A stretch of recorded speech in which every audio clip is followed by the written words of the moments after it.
it would appear that the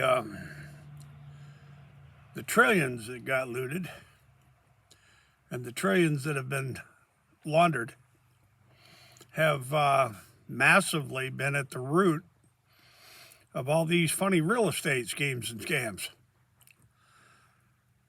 You know, the toxic zombie subdivisions, the toxic zombie commercial development parks, and the toxic zombie, mostly vacant commercial high rise, and the massively overbuilt markets, and huge amounts of Fannie Mae and Freddie Mac and HUD and United States Department of Agriculture. Holy crap, have they been robbed. What's the name of that organization there? USAID, and their connections to Carlyle Group, and it doesn't stop. It just doesn't stop. It goes on and on and on and on.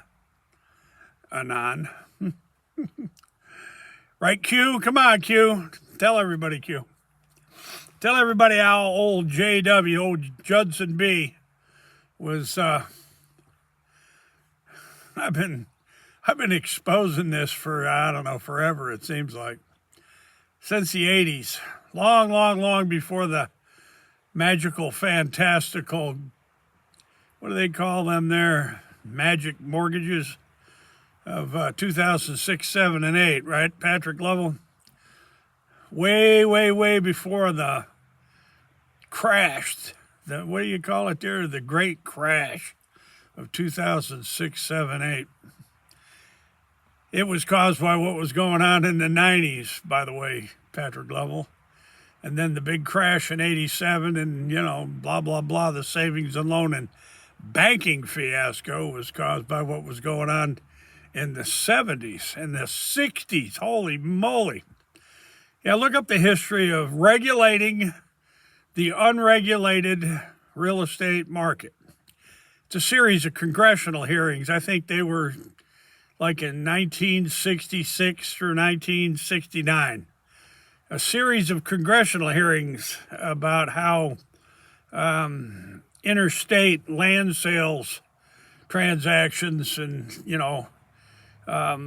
mail order vacation properties. I guess that's what they called them. They called them mail order vacation properties in the Poconos and up in Utah and in Arizona and California and Hawaii. And they got mail order land sales and marketing in Florida. Holy smokes, I guess so.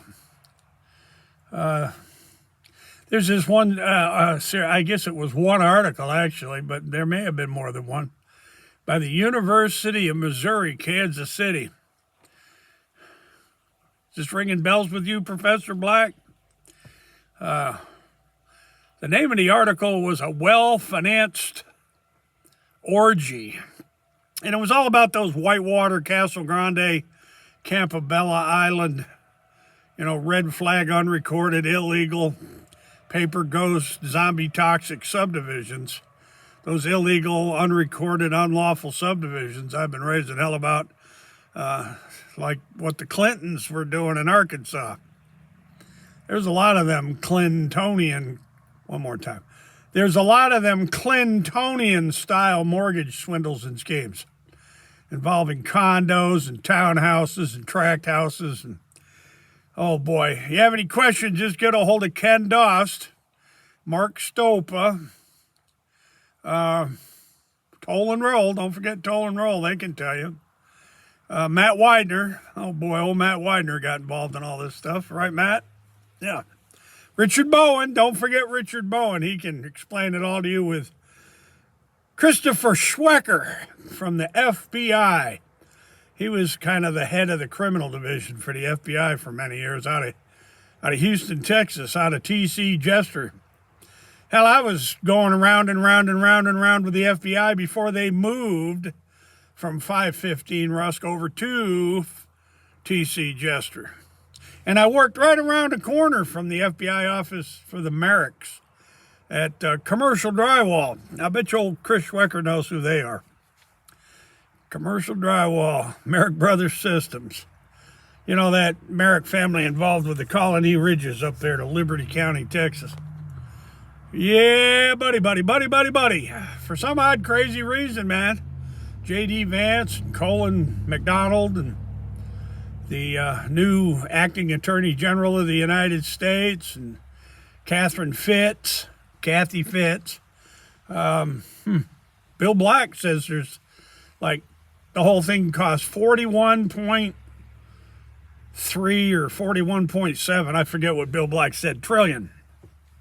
That's what it cost our economy, almost 50 trillion. And that's, Professor Black, he certainly knows what he's talking about. And if you got any questions, you get a hold of Eric Vaughn with the Con. Eric Vaughn can answer all your questions with Ken Dost. Get a hold of Ken Dost. And KC Tuckness. Get a hold of good old KC Tuckness. She's living over in Bali, I guess. She was interacting with Judge. You know Judge Barb Sadler, do you? Patrick Lovell. One thing I'd like to know, Patrick Lovell, is your dad was a big dog lawyer there in Houston. What was his name again? And what law firm did your dad work for, Patrick Lovell? That's a question. What law firms was your dad with, Patrick Lovell? Because I know you're from Houston, Patrick. I know. I'll bet you know where them 40-story condos are over there in the Intertech Plaza. Yeah, Four Leaf. I think they were called the Four Leaf condominium. It's been years ago that I was part of the crews that built all that. I worked for Irma Borlani directly for about 4 years at Interfin Finance.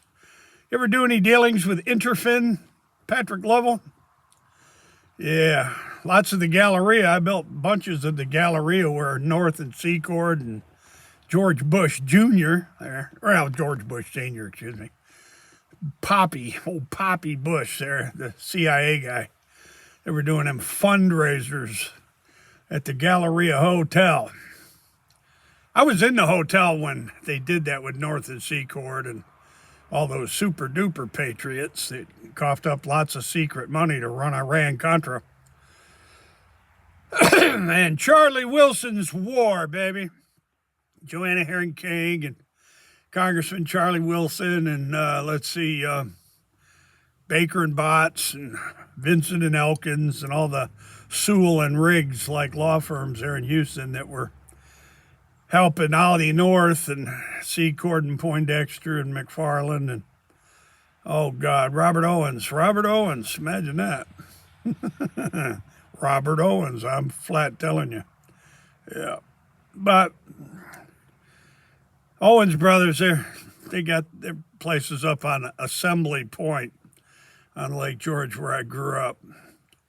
Yeah, Robert Owens, ain't that just coincidental with Bud McFarland? Holy smokes, you talk about coincidence. And Michael Adkinson and Roland Carnaby, and I can cough up a whole bunch of names around that Gulf Manor Airport crap. And the LDS Mormon Church. Oh, yeah, I'm telling you what, man, that LDS Mormon Church. They were involved with it big time with the Triad construction outfit. Take a look at who built lots of Salt Lake City and lots of commercial projects for the LDS Mormon Church. That'd be the Triad Development Gang of Khashoggi and Gabanafar. That old Don Trump was a bagman for Reagan. Yeah, old Don Trump, he was a bagman for Ronald Reagan. He was CIA long time ago. Donald Trump. I'm not making this up. I got articles about Martin Harris's hat and the seer stones and how Donald Trump and the Trump princess all came about. Okay, I'm going to wrap it up, folks. Trillions looted, trillions laundered. It's a true story. The links are listed below, and as always, hasta la vista. God bless, and you betcha, we're coming back. Oh, and Kathy Fitts, tell them all the truth, Kathy. Don't tell them parts of it. Tell them all of it.